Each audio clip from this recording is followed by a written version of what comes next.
will be easier, okay? Because we all took it.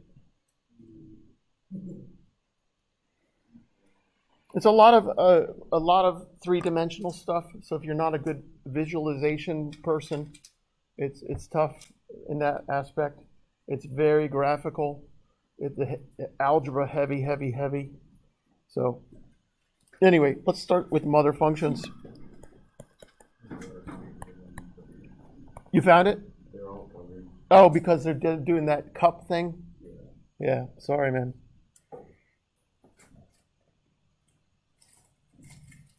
So mother functions, I want you to notice that when I do all of these mother functions, I should see this box and most likely these 2 points. So when we see mother functions, we're going to really focus on this 1 by 1 box here, okay? Right, so this is the origin, 0, 0. This is 1, 1, right? Everybody with me here? So it's a square, and you're going to see this square I'm going to use as my control. If I can understand how the square changes, I'll understand how the function changes, okay? So I'm looking for this box all the time. I'm looking for that box all the time in all of my mother functions. So of course the first one is y equals x. And right, so we know y equals x, and we can plot that easily, but I want you to notice that 0, 0 and 1, 1 are on that curve, right? You agree? When x is 2, y is 2. When x is 3, y is 3, right? But I'm noticing again that I get that 1 by 1 box for this mother function. So a daughter function would be something, this is the mother, right? And what I call the daughter would be like y equals x plus 1. That moves my box up. So notice the box moved up by 1. Do you see that? So that's what I'm saying. The mother functions will always be kind of contained or from the origin. It sounds. So will the mother function always run through 0, or for most of the part, it will run through 0, 0, except for a couple of cases. Okay? But I'm just trying to get you to get ready for the next section. If I can see where the mother function is, and then understand how I should move the box, I can see where the daughter function goes. Okay? It'll make more sense when we get to 2.5. But let's keep with the mother functions. Y equals square root of x, right? Again, 0, 0, 1, 1 are on there. Yes, you agree? If I put a 0 into the square root, I get a 0. If I put 1 into the square root, I get a 1. If I put 4 in, I get a 2. Right? You with me? So we want to kind of have a table going on this as well. So 0, 0, 1, 1, 4, 2, 9, 3. Yes, you with me? So I like to have, with each mother function, I like to have a nice table with it. So I guess the table on this one could be something like -1, -1, 0, 0, 1, 1, 2, 2, right? The x and y will match everywhere, right? So there's a bunch of them in there. We'll do a couple more. So y equals what? Yeah, x squared is there, right? Yep, x cubed is there. So this one is nice in that we get the symmetry for x squared, right? So -2, 4, -1, 1, 0, 0, 1, 1, 2, 4 kind of thing. And you should be able to generate these tables quickly. You picking values so you get crosshair points. So nice x and y value, integers, right?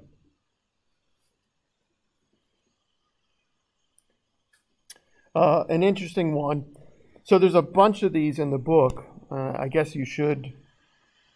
I guess you should kind of read the book and make sure you get them. Where is my? Here it is. By the way, you didn't get the textbook from me. Exactly. Exactly.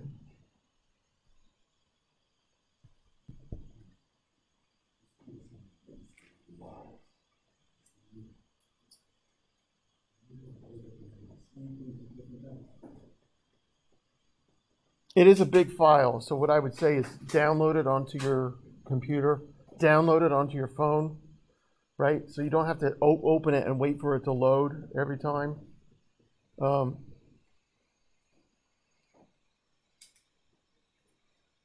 I personally would hate to have to log in to see my homework.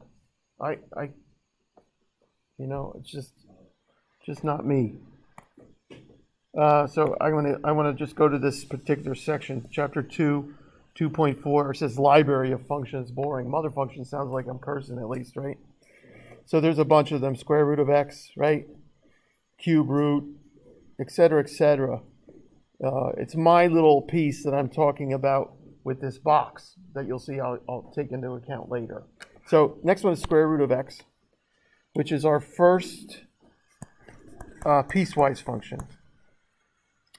And this thing looks like a v. It looks like x squared, but right, it's straight lines on both sides.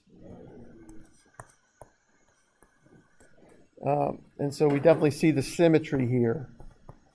If I put in a -2, I get a 2. If I put in a -1, I get a 1. If I put in a 0, I get a 0. So it's just taking all the negatives and turning them to positives, right?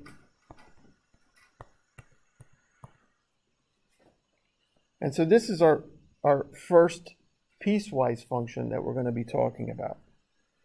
So square root of x turns out to be a two-piece function, right? It's just plain old y equals x for x is greater than or equal to 0, and it's the opposite of x for x is less than 0. So I want you to notice here that this piecewise function has two functions and two domains. Or it could have three functions and three domains, or et cetera, et cetera. It's always going to match up. So this is my output, right? And this is my domain. Right? Is that making sense? So if I had a function equal to absolute value of x and I wanted a -3, obviously that's absolute value of -3, which is just 3. Or I could use the machine for -3, right? Do you see that? So I could use the machine for that. It says put in the opposite of x. Yes, you with me? So if I said x is 7, would I use the purple machine or would I use the green machine? If x is 7. Not the purple one, because the purple one says only use it if my x is negative. Right? So this one says if I said x is 7, that's my domain. 7 is in this domain. I use this machine. Right? What the hell is that? A movie?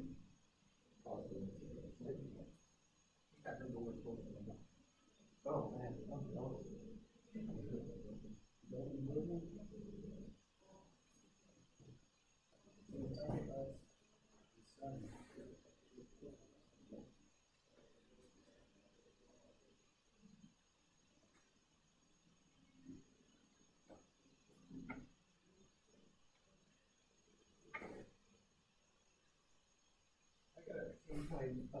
Change my degree. What was you watching? I don't know. I know it's loud. You want to laugh maybe? Okay, so mother functions, you should look at the book, right? Make a list of them, put them all in. I just introduced them to you now because I'm going to do something with them when we go to 2.5, right?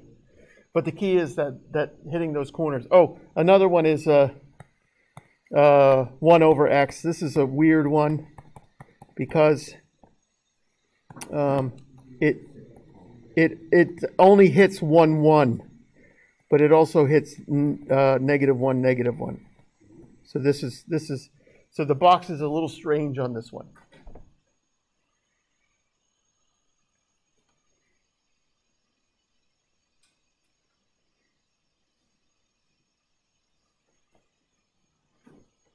And of course, you don't know what it looks like, you're going to graph it, right? If you don't know what something looks like, and that will happen quite a bit, especially in calculus, you're going to graph it. If you don't know what it looks like, you're going to graph it.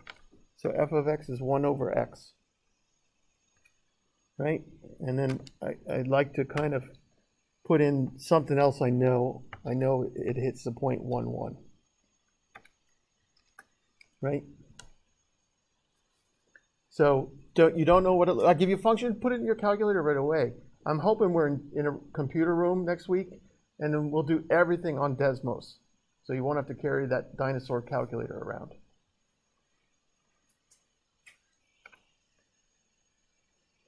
Nice. Okay. So we just got to do a couple piecewise functions.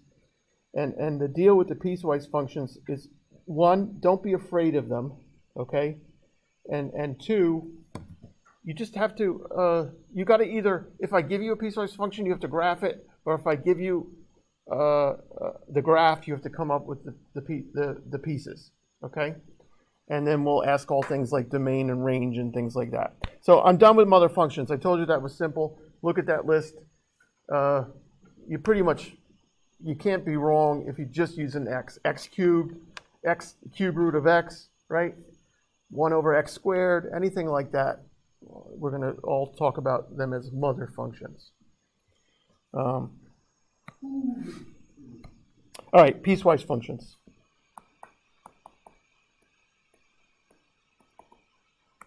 So 2 problems. I give you the pieces, you give me the graph. I give you the graph, you give me the pieces. Right? Does that make sense? So let's start with one where I give you the graph.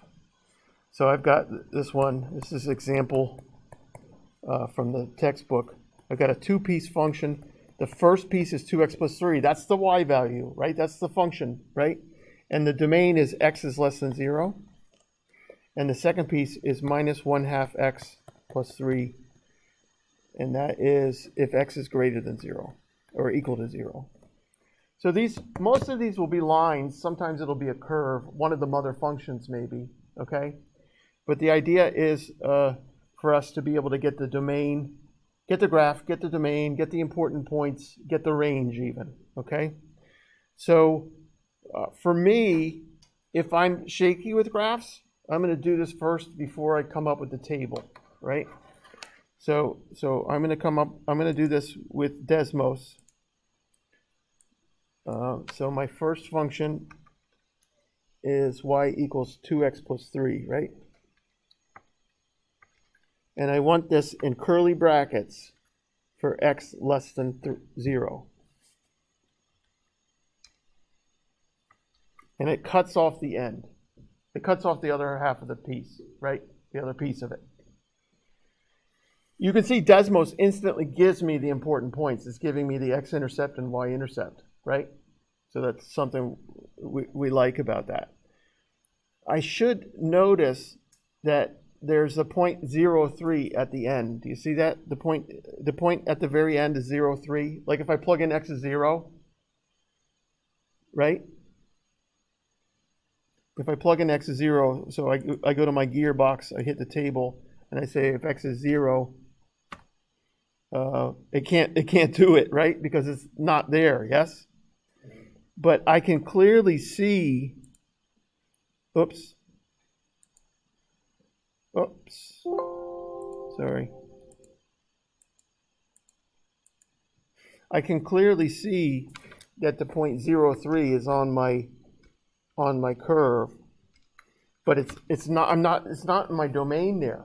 So I'd really rather call this guy an open point, but the computer's just not smart enough to do it. So you see there, I've got that open circle, and you can kind of see the empty the parens. It's saying you can't get there, right? Just like in our domain. The other half, y equals minus 1/2 x plus 3, right? And I want to cut that off at curly brackets for x, and you can use this down here, greater than or equal to 0, right? But again, it's not smart enough to be able to tell me that that's filled in, but it does kind of look like it now, right? Is that making sense at all? So if I give you a piecewise function, give me the graph, right? All right, now how do I do that without Desmos, right? I'll say that this is y1, and I'll do an xy1 table, right? So clearly the interesting value is 0. I put in 0, and I see what I get if I could put it in. And then I have to put in just one other point, don't I? So I'm going to go to the left -1, and what do I get? 1? So 2 times, right? I'm plugging into this to get my y values, yes?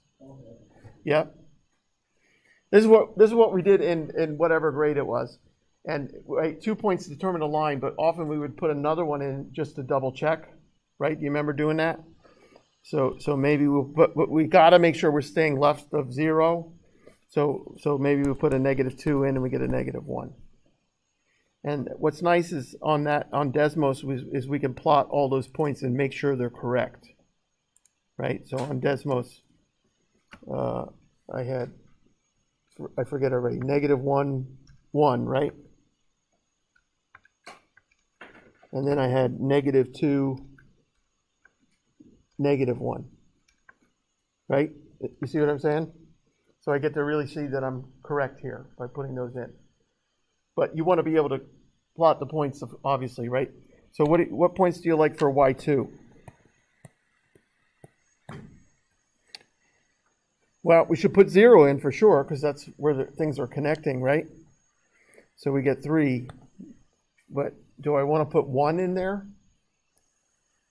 I don't think so. I'll put evens. If I put evens, I get nice integer points, right? So 2, half of 2 is 1, but it's negative. So 2, 2, the ballerina point.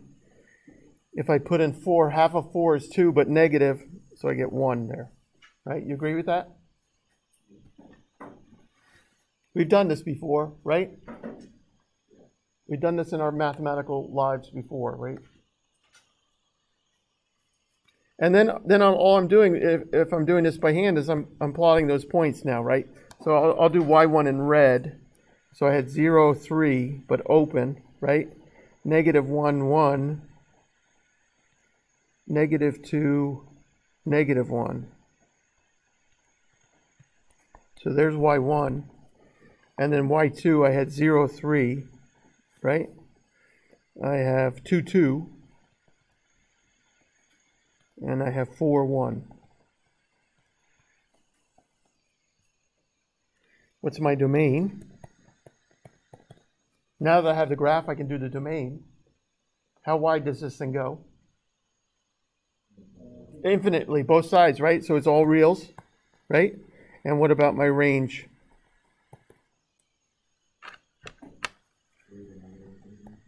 Negative infinity up to what height? Yeah, up to what height?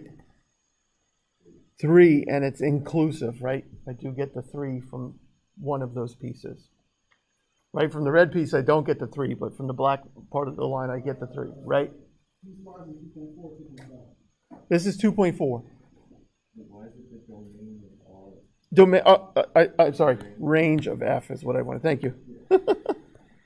Sorry. Nice, yeah, easy, right?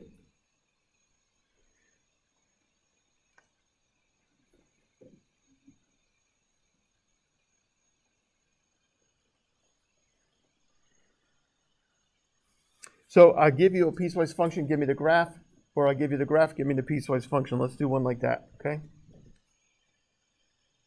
For the most part, they're going to be linear or one of them other functions. So this one is a three pieces. Can I go on? Is everybody okay? Yep. And if I go ahead too fast, you can always say, hey, will you go back, right? Of course I will. So this is, oh, that one sucks.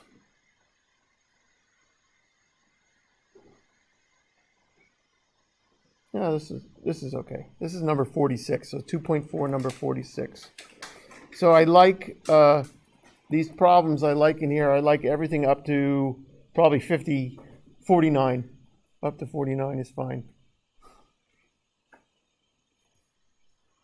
So this is number 46. So I have, they give me a graph. I'm at -1, 0, and 0, 2.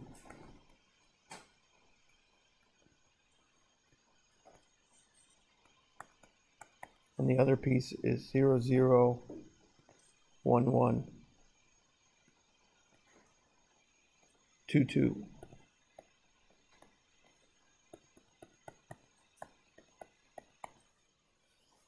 So 2 line segments, right? So I need a y equals mx plus b for both of them, right? So maybe I'll call this green one y1.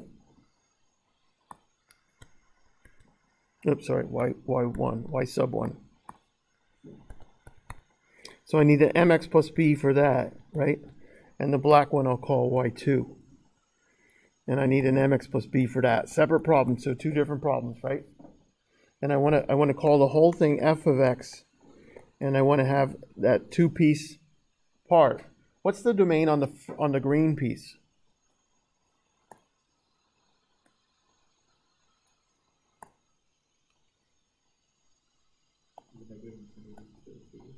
So it stops at -1, right?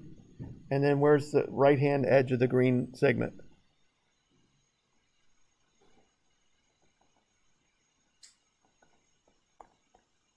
Zero.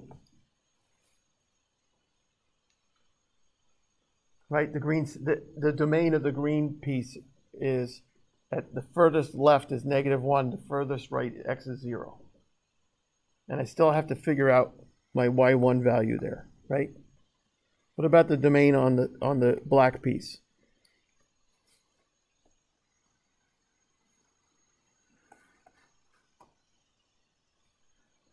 Where's the furthest left it goes? What x value is the furthest one? There you go, x bigger than 0, right? So I can't get to 0, right? But anything, right, you just think of this thing flush come to the ground, where is it hitting the x-axis, right? So x greater than 0.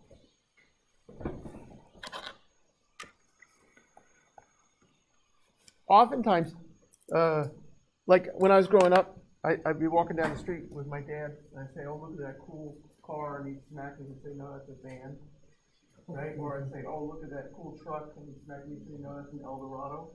So you get hit enough, you either learn it or you get the hell out, right?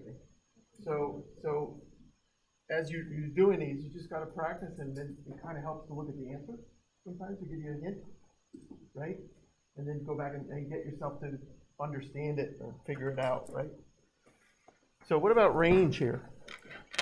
Oh, we got to figure out let's get our equations. So anyway, our domain is from -1 to infinity, right? You agree with that? The domain of f is -1 inclusive to infinity, right? What about the range? What's the lowest y value? 0. Good. How hard does that black line go? Yes.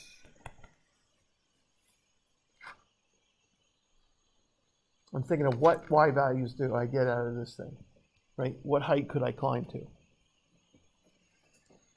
All right, we got to figure out y1, right? So for my y1, I get a slope of what? 2 minus 0 over 0 minus a -1. Do you agree with that? I'm using the green segment, and I'm using the endpoints to get my slope, right? Good. So I get 2 over 1, that's 2, slope is 2, and obviously I have a b value of 2, right? Because I got the point 0.02. So y1 is 2x plus 2.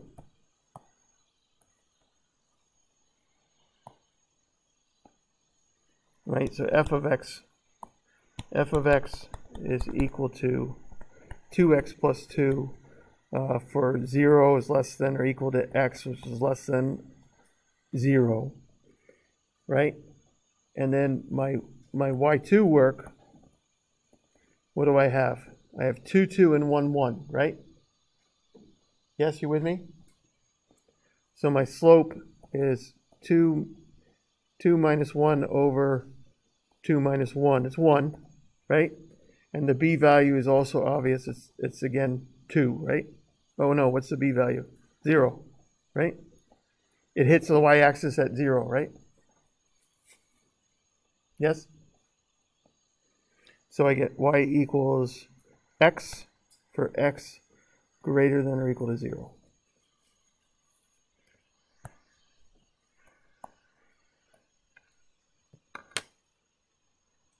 This okay?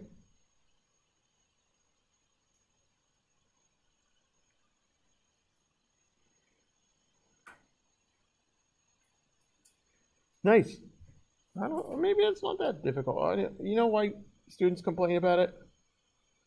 Because there's a lot of just kind of fear with graphing. How many of you don't really like the graphing side of math?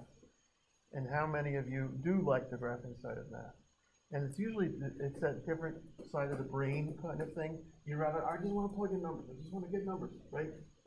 But we're going to use the technology. So if you don't like the graph, we're going to use the technology to get rid of some of that fear or whatever it is, right?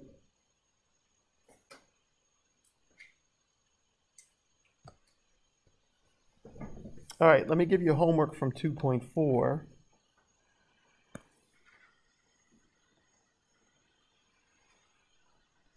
So far we got 3 problems. I think I can.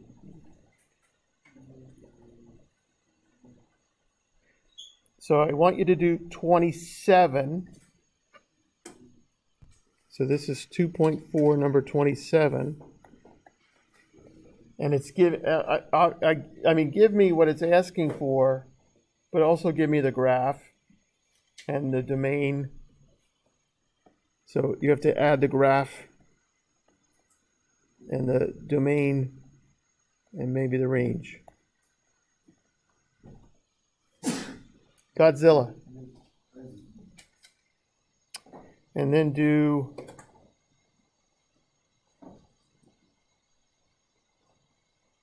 43.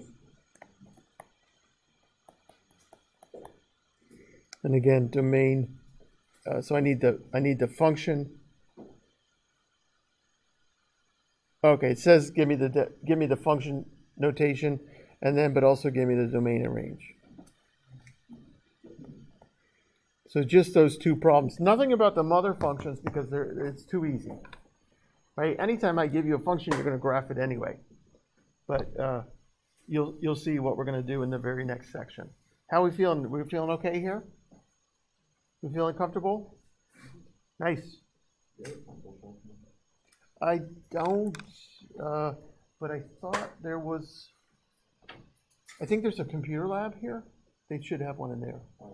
Yep. I can give you a pen if you want a flare. Okay.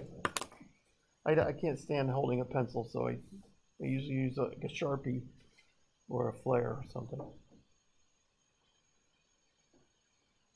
I want to do one more thing. I don't want to go all the way to 435. It's really hard for me to imagine me going all the way to 435 every week. Of course, we will when it's a quiz. Okay, I try to give 10 minutes per problem for a quiz. So if I give you 3 problems for the first quiz, I would start no later than 4 and give you to the end of the class. And the test probably won't I'll give you 2 hours for a test. You don't want more than a 2-hour test. So we'll Depends on how many problems. I usually try and give about 10 minutes a problem. One problem might take only 3 or 4 minutes, and one might take 15, right? But my tests are usually 10 problems in 2 hours. So 120, 12 minutes a problem I usually give. Okay, one last thing. We'll finish this. We'll clean this up Wednesday, okay? And so this is 2.5. We're talking about translations.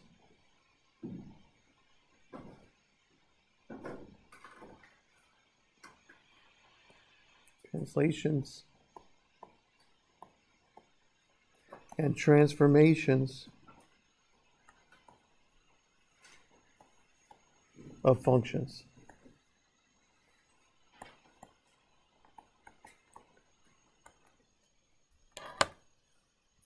So, translation is just like who speaks Spanish? Anyone speak Spanish? What does Yona say mean?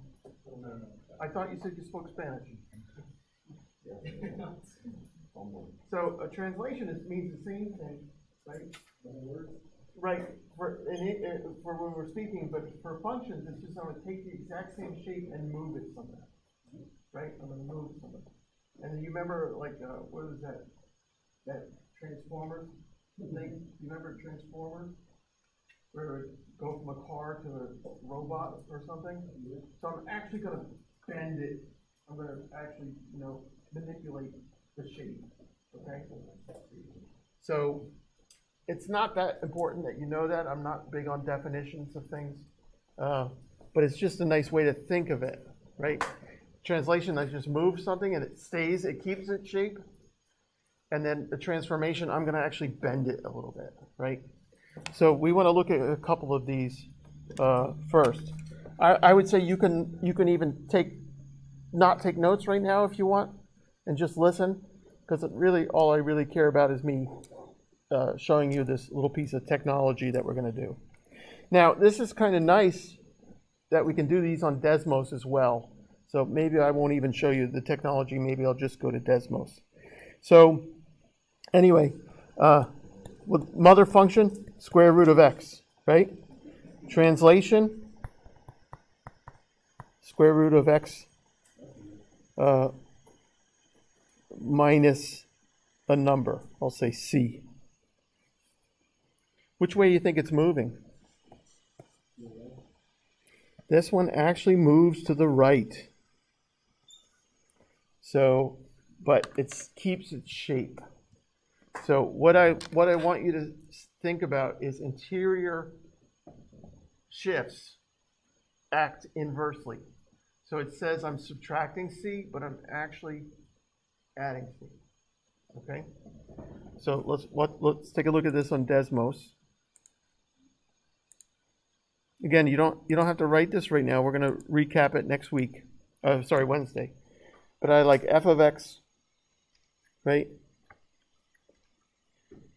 equals square root. So, sorry, I'll do this. I want to put the mother function in, y equals square root of x, right? Whenever I do one of these, I want to put the mother function in, and then I want to build in the transformation. So f of x equals, square root of x plus c. I'm going to do x plus c. And so when c is positive, right, you see I'm moving left. I'm moving that curve left. So it's x plus, right, x plus 2.5. It actually means move left 2.5. When I'm using an interior shift, think of it as inversely.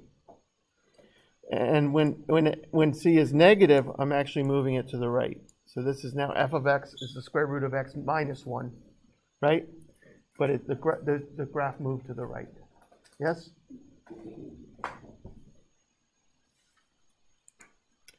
So we can have a horizontal shift, which behaves inversely. We can have a vertical shift, so f of x equals square root of x plus c, right? And then outside the function plus d. So now this is my blue function. Look at what plus d does. It just moves. So when d goes up, the graph goes up. When d goes down, so notice it's on the exterior. It's not on the interior. When it's on the exterior of the function, it behaves directly. So if I'm adding, it goes up. If I'm subtracting, it goes down. Right? Is this making sense? So a typical thing I would want you to do is to take your mother function, right? And we had some nice points on here. What do we have? 0, 0, 1, 1, 4, 2. You remember? Yeah. So I'm just trying to pick out the first nice integer points. And then I want to transfer, let's say I go to g of x is square root of x plus 2. So that says do what to my x values? It means subtract 2 from them. So I get a negative 2, a negative 1, and a 2. What happens to my y values? What happens to the outside here?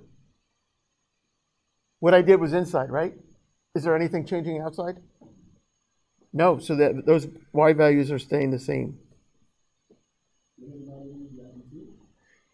So, but that 2 is inside, right? So that's affecting the domain, the inside. And then what if I said to you, h of x is square root of x plus 2 plus 1 on the outside. Now, my x values are not changing, right? But they are negative 2, negative 1, and 2. But the outside values are now being added by 1. Is this making sense? So we're going to get used to this thing if I'm changing something. So this is mother, right?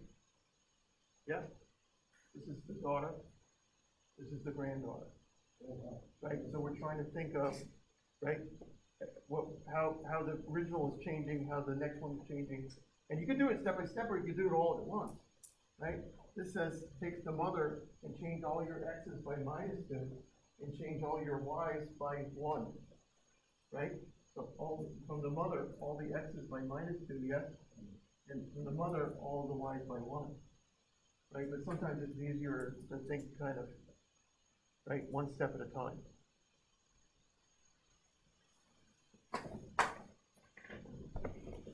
The next one is, so the interesting one is, of course, an x squared. The interesting one is an x squared.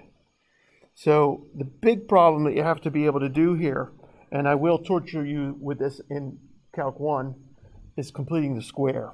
If I give you the daughter function as something like x squared minus 2x minus 7, I would like you to turn this into the translation of the mother function, right? I want some kind of f of x that will tell me what did I do to the mother function, right? So in terms of the mother.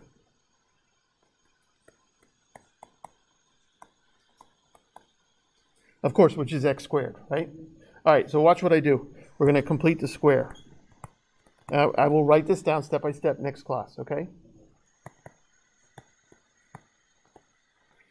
What I want to do to g of x is I want to group the first two x terms together and then keep that last term outside of the parenthesis. If there's a coefficient of x squared different than 1, factor it out. Find the value of the coefficient of x, -2, yes? Get half of it, which is, half of -2 is what? -1. Square that. So here I'm going to say k is -2. Half of k is -1. Half of k squared is 1. I'm going to add it on the inside, subtract it on the outside. Look at what happens here to my quadratic piece in here. That's a perfect square, right? Isn't that x minus 1 quantity squared? Can you FOIL that out for me in your head real quick? X minus 1 times x minus 1? Yep.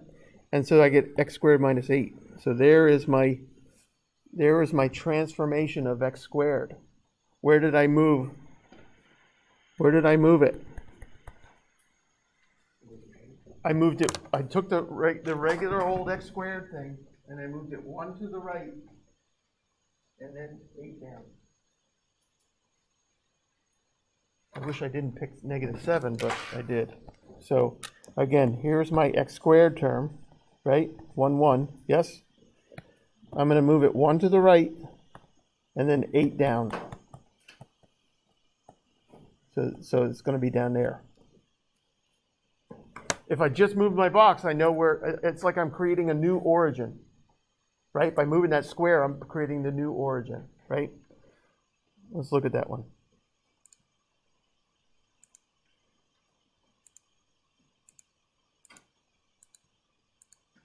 So mother is y equals x squared, right? And the transformation was y equals, don't tell me I had x squared minus 2x, was it? Minus 7?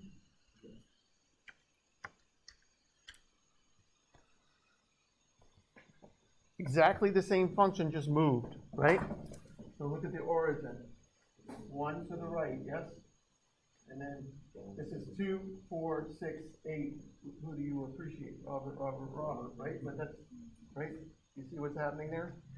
But more importantly is that I'm going to want to do this on Desmos. I want to put in the one I did by completing the square, right? And that was x minus 1 quantity squared minus 8, right? And notice, oops, oh, that's it. Yep, notice if I hide the red, I get the black back. It's, right? So they're identical. You see it?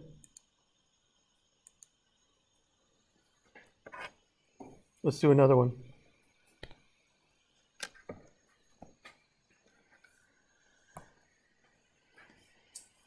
So I'm asking you find the translation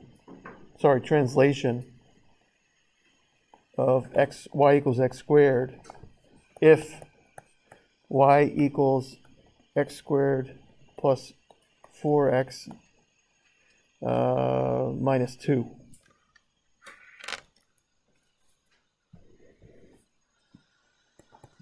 So I grouped the first two together. Again, I'll write it down next week. Okay?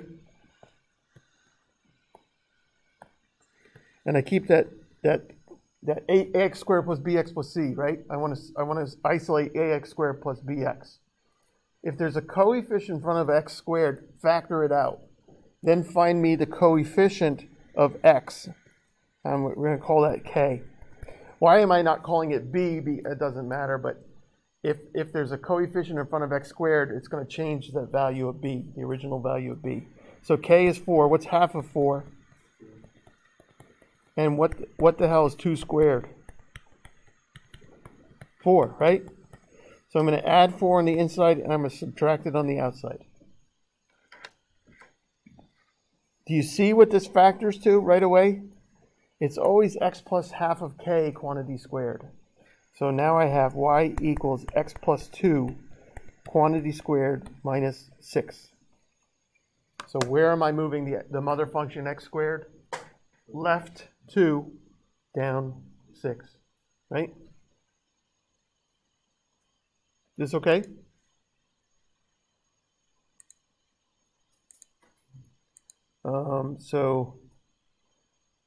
X squared plus 4x minus 2, was it?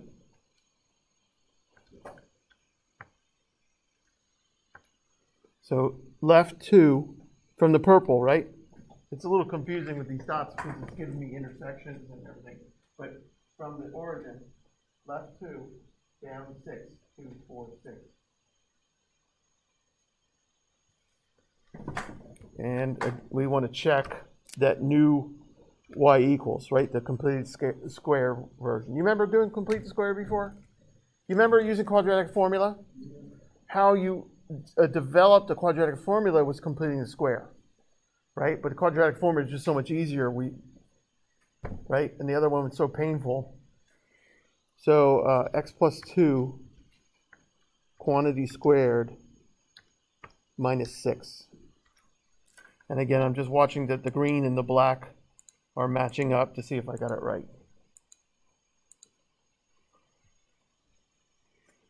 Nice. Let's go home.